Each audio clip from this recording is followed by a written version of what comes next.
Palavra da Verdade, com Hernandes Dias Lopes. Meus amados irmãos, nós vamos abrir a Palavra de Deus no livro de Atos dos Apóstolos, capítulo 20. Faremos a leitura dos versos 7 ao verso 12. Atos 20, 7 a 12.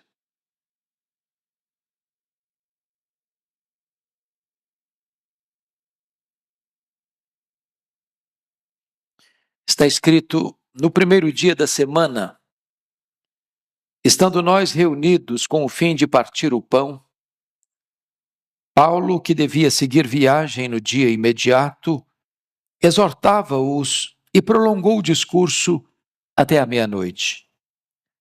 Havia muitas lâmpadas no cenáculo onde estávamos reunidos. Um jovem chamado Eutico, que estava sentado numa janela, adormecendo profundamente durante o prolongado discurso de Paulo, vencido pelo sono, caiu do terceiro andar abaixo e foi levantado morto. Descendo, porém, Paulo inclinou-se sobre ele e, abraçando-o, disse: não vos perturbeis, que a vida nele está. Subindo de novo, partiu o pão e comeu. E ainda lhes falou largamente até ao romper da alva, e assim partiu. Então conduziram vivo o rapaz e sentiram-se grandemente confortados. Amém. Eu gostaria de tratar deste assunto com os meus amados à luz desse texto, com o seguinte tema: saia da janela. Saia da janela. O apóstolo Paulo está empreendendo a sua segunda viagem missionária e ele, quando queria ir para a Ásia, o Espírito de Cristo o impediu de entrar na Ásia. Ele escuta em Troade uma voz de um varão macedônio dizendo: passa a Macedônia e ajuda-nos. E então ele entendeu que esta era a vontade de Deus e entrou na Macedônia. Entrou no Ocidente, entrou no que nós chamamos de Europa. E dali, de Troade, ele embarca, porque era uma cidade portuária, e desembarca em Neápolis, próximo de Filipos. Então vai para Filipos, depois vai para Tessalônica, depois vai para Bereia, depois vai para Atenas, depois vai para Corinto.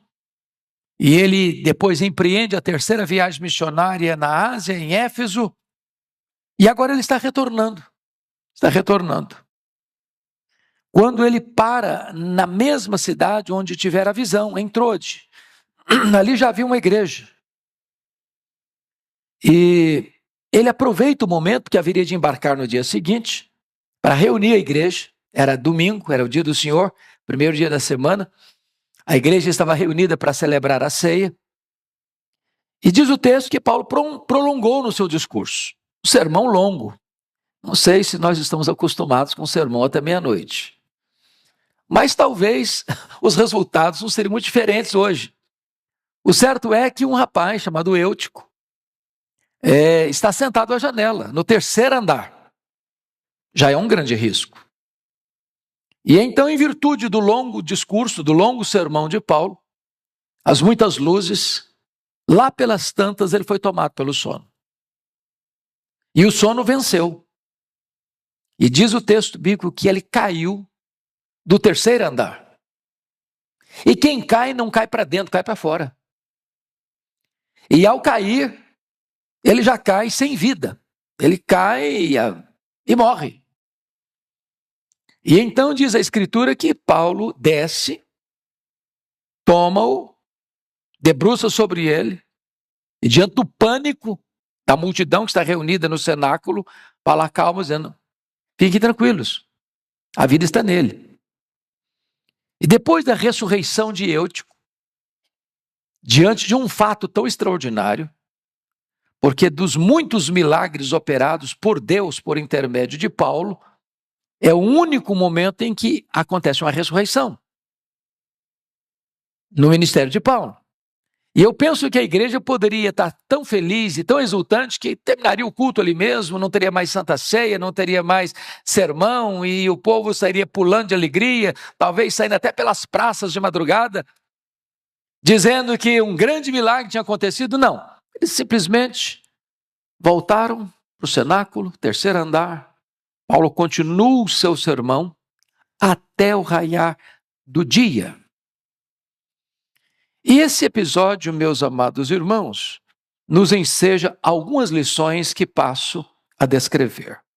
Em primeiro lugar, a janela é um lugar que oferece muitas distrações.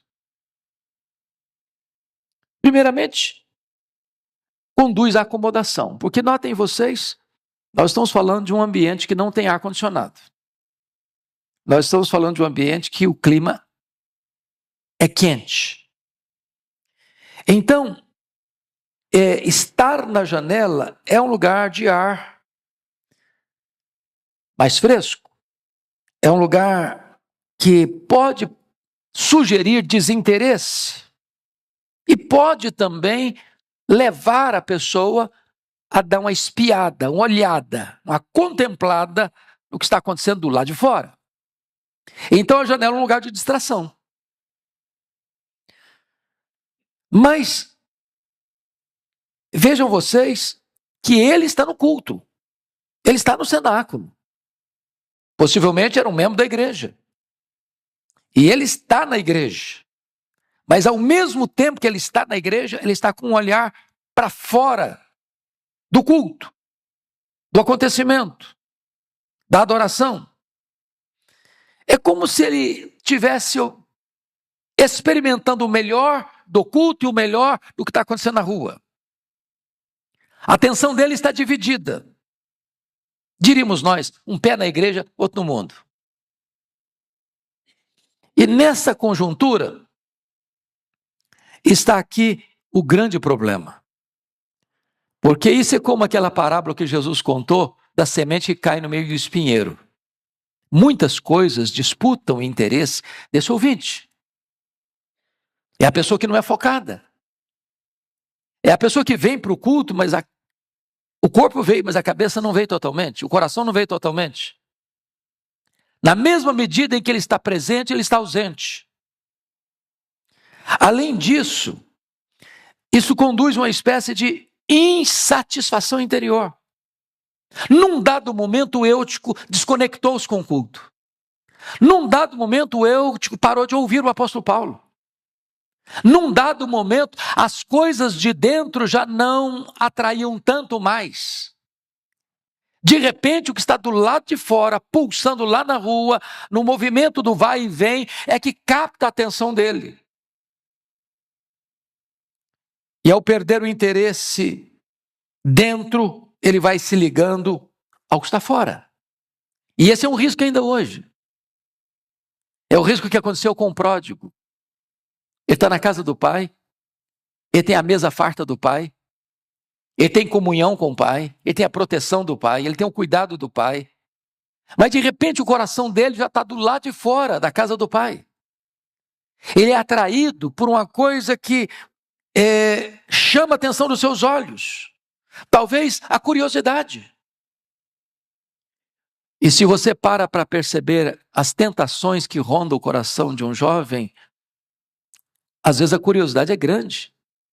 Por exemplo, a curiosidade talvez seja a principal razão pela qual um jovem se matricula na experiência das drogas. Um baseado aqui, uma cheirada acolá, um gole aqui, uma aventura acolá.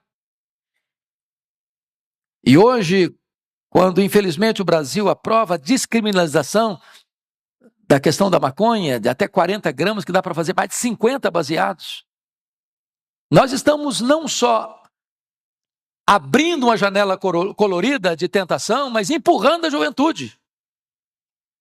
Terceiro andar abaixo. Porque é provado que hoje, por exemplo, a maconha tira completamente a concentração de um rapaz para estudar, para trabalhar, para se relacionar, que é a porta de entrada para outras drogas. É a janela aberta que conduz a uma insatisfação interior e que leva as pessoas a quererem satisfazer essa curiosidade ou essa insatisfação interior. Mas mais do que isso, a janela é um local que pode oferecer para as pessoas um limite perigoso. Porque é preciso ter equilíbrio. Qualquer desequilíbrio, a pessoa pode cair. E esse limite é perigoso porque a pessoa pode pensar assim: até onde eu posso ir? Quando eu devo parar? Eu tenho um controle da situação? Eu posso parar quando eu quero parar?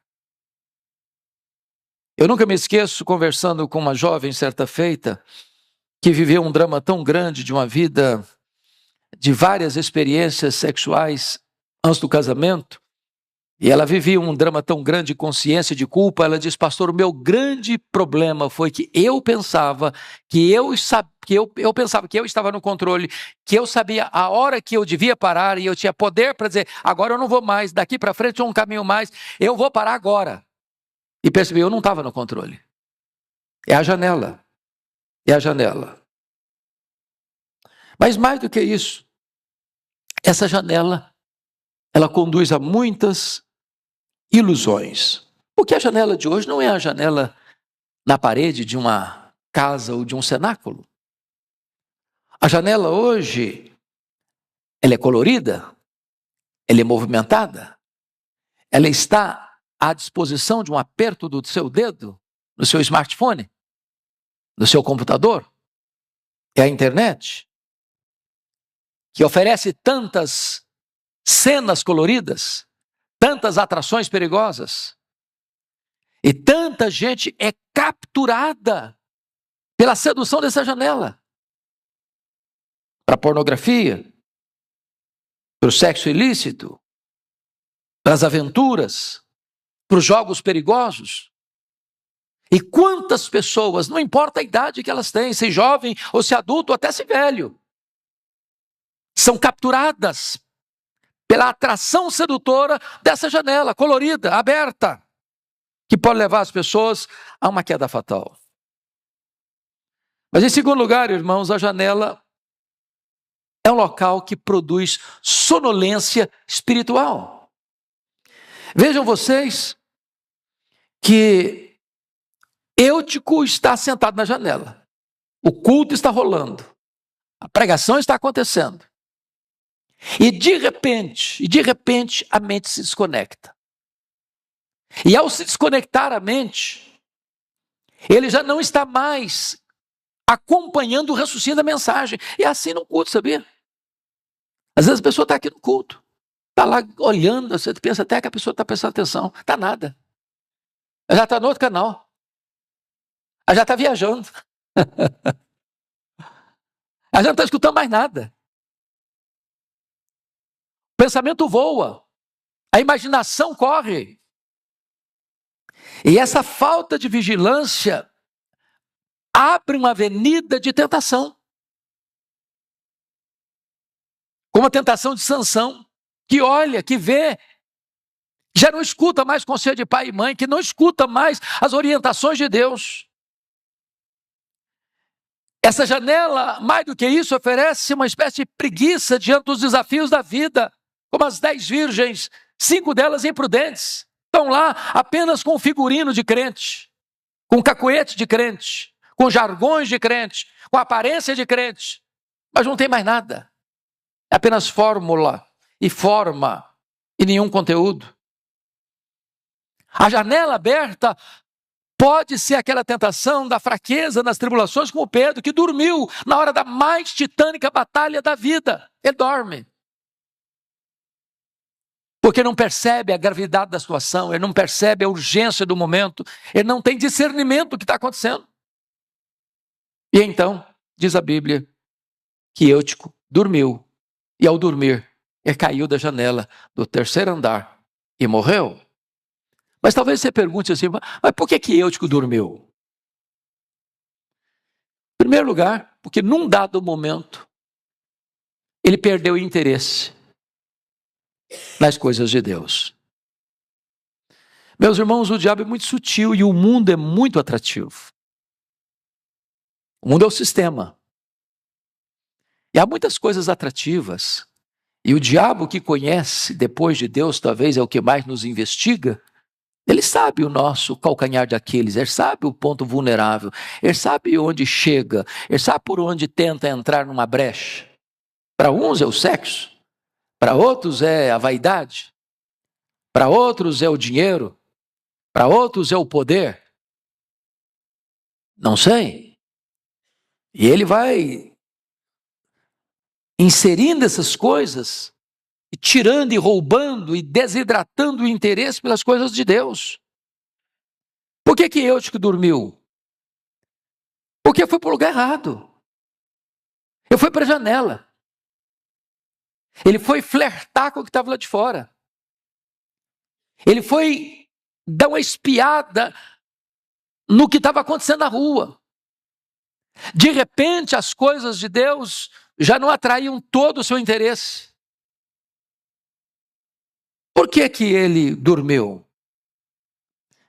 Porque ele perdeu o fervor. É como aqueles discípulos, Pedro, Tiago e João, no Monte da Transfiguração. O milagre está acontecendo ali, a glória de Deus está descendo ali, o rosto de Jesus está brilhando, as vestes de Jesus resplandecendo, Moisés e Elias aparecem em glória, é glória demais, é o céu descendo à terra, mas eles estão desconectados, estão com sono, estão dormindo.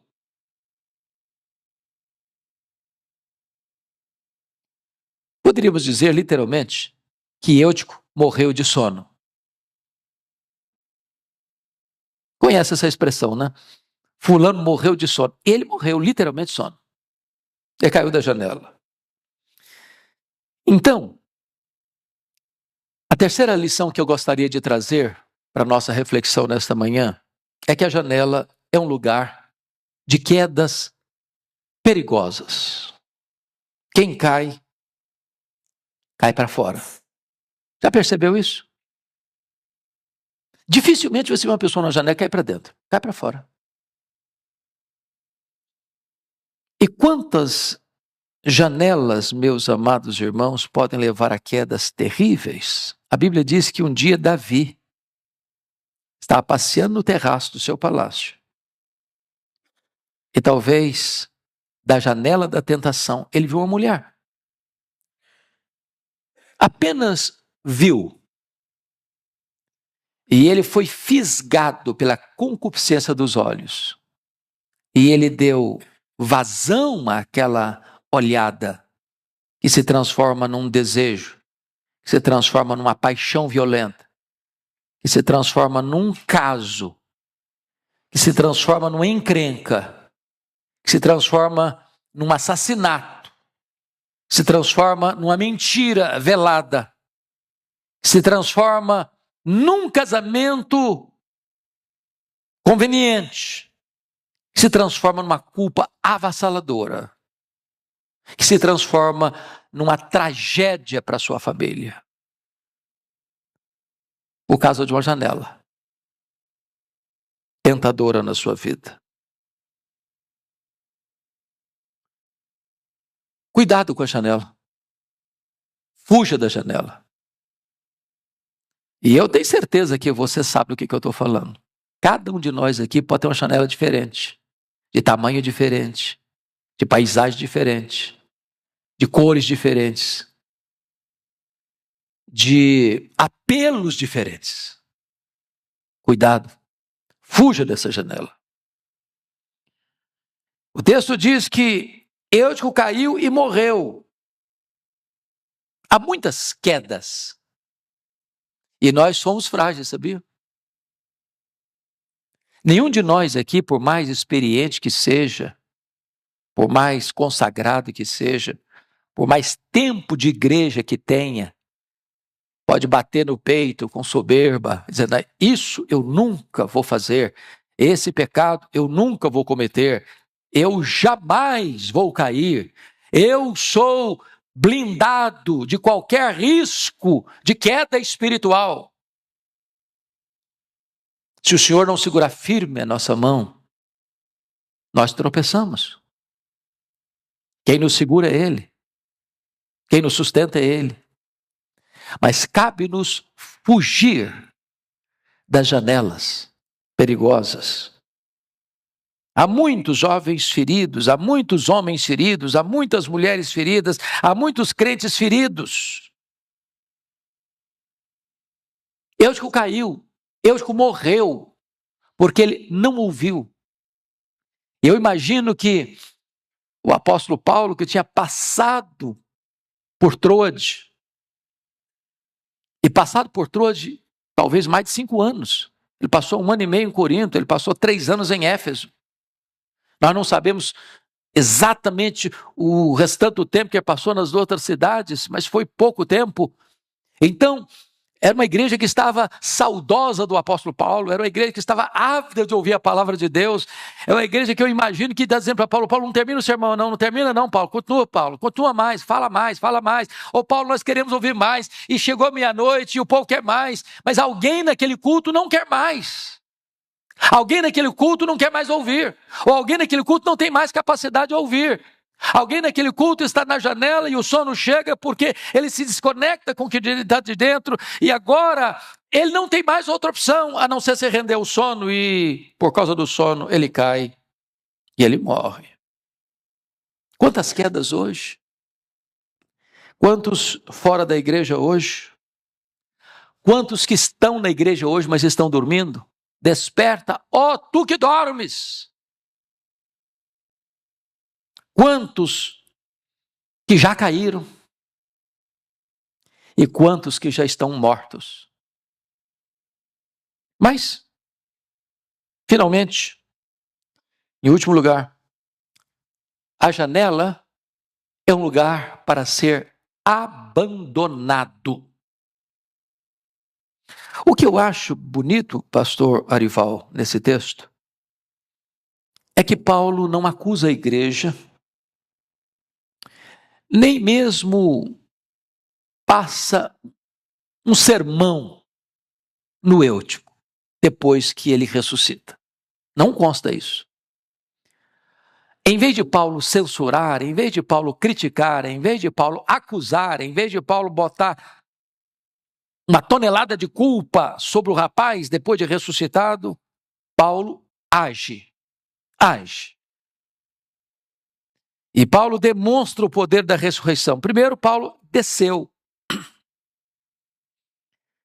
Veja você comigo, versículo 10. Descendo, porém, Paulo inclinou-se sobre ele. O Eutico só se levantou porque o Paulo desceu. Tem hora que nós precisamos descer aos que caíram para socorrê-los. É triste quando você vê uma cena de alguém resvalando os pés e caindo, alguém numa janela e caindo, todo mundo começa a apedrejar. Todo mundo começa a massacrar ainda mais. Às vezes a impiedade daqueles que não caíram com os que caíram é um ato que não revela graça. Nós não podemos ser um exército que massacra e mata ainda mais os que caíram e estão feridos. Paulo desceu. Segundo, Paulo se inclinou sobre ele. Isso é um gesto de misericórdia, de compaixão, de identificação para ajudar quem está caído. Quando você lê no livro de Reis, 2 vezes, a história de Elias e de Eliseu, que lida com um menino morto, semelhante ao que Paulo está fazendo com Eutico, que eles se inclinaram, que eles se envolveram, que eles não ficaram distante, censurando, ou sentindo asco daquele que caiu, daquele que morreu. A igreja é uma comunidade terapêutica. A igreja é um lugar de cura. A igreja é um lugar de vida. A igreja é um lugar de restauração. E Paulo está nos ensinando aqui a necessidade de nós descermos e nos inclinarmos sobre aqueles que estão machucados, feridos e até mortos nos seus delitos e pecados.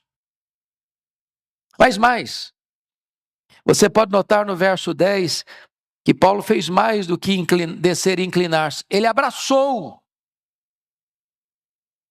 Não é fugir, não é condenar. Abraçar. Não é fácil abraçar um defunto. Mas Paulo fez isso. Ele creu no poder da ressurreição. Há muitas pessoas hoje, meus irmãos, que estão mortas, mas que podem receber vida. Mas que podem ressuscitar no poder do nome de Jesus. E a igreja é esse lugar onde os mortos recebem vida. Louvado seja o Senhor.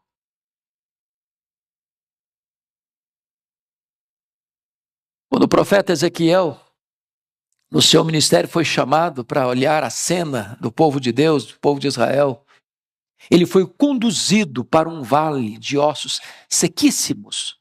E lá na cena tem duas coisas. A primeira coisa, ele foi levado para o centro do vale. Depois ele foi chamado a andar ao redor do vale. Ou seja, é preciso ter uma visão completa, plena, do centro, da periferia, de todos os ângulos, por todos os lados, do que está acontecendo. E quando ele olha, ele vê um vale de ossos sequíssimos. E a pergunta que lhe foi feita é essa: filho do homem, poderão reviver esses ossos?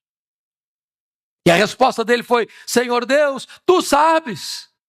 Então profetiza. E na medida que ele profetiza, que ele proclama a palavra, esses ossos começam a mexer, esses ossos começam a reviver, e então o Espírito Santo entra e ali se levanta um exército. É possível que os mortos ressuscitem, é possível que haja vida aonde agora reina a morte. Este é o nosso ministério.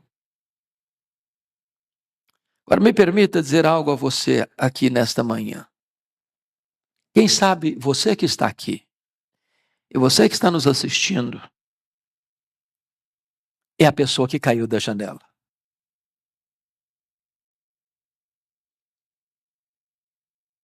Você sabe do que eu estou falando? Quem sabe você é a pessoa que caiu da janela. Eu quero dizer para você, e se você caiu da janela, tem esperança para você. Tem perdão para você. Tem restauração para você. Tem vida para você. Hoje você pode trazer a esperança, a sua memória, aquilo que vai lhe dar esperança. E a Bíblia diz que se você confessar os seus pecados, Deus é fiel e justo para perdoar os seus pecados e limpar você e purificar você de toda a injustiça. Mas eu quero terminar dizendo que Paulo, depois desse extraordinário milagre, a ressurreição de um jovem, poderia dizer: meus irmãos, o culto está terminado. Eu acho que aqui é o ápice da noite. Não tem mais nada mais interessante a acontecer aqui hoje. Qualquer continuação seria um anticlímax, mas não foi o que ele fez, não. Você pode ler o verso 11 comigo? Vamos ler juntos o versículo 11, por favor? Subindo de novo, partiu o pão e comeu, e ainda lhes falou largamente até o romper da alva, e assim partiu. Eu acho extraordinário, porque Paulo continuou na igreja, Paulo celebrou a ceia, continuou na missão da igreja, Paulo continuou a pregar, e ele continuou anunciando a palavra de Deus. Não tem nada mais importante na vida da igreja do que o culto, irmãos. Que é o culto. Esta igreja podia sair gritando pelas ruas de Troade.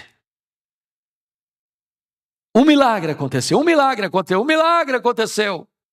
Paulo poderia partir dali, fazer do seu ministério um local de testemunhos dos milagres. Eu chegava na igreja e falava: gente, eu quero contar um milagre, eu quero contar um milagre, eu quero contar um milagre. E era grande o milagre. Não. Milagre traz glória para Deus, mas o milagre não é um substituto do evangelho. O Evangelho é o grande milagre de que Deus se fez homem, de que o Verbo eterno se encarnou, de que o autor da vida morreu na cruz e ressuscitou, e voltou para o céu e vai voltar para buscar a sua igreja. O Evangelho é Jesus. O milagre é testemunho do poder de Jesus. E o versículo 12 nos diz que conduziram um vivo rapaz e sentiram-se grandemente confortados. Os jovens precisam reviver e a igreja pode ser confortada com a ressurreição dos que estavam mortos e agora receberam vida em Cristo Jesus. A palavra que eu tenho a você nesta manhã é esta: saia da janela. Fuja da janela. Foque o seu coração e a sua mente no que Deus está falando ao seu coração. Que Deus nos ajude. Amém.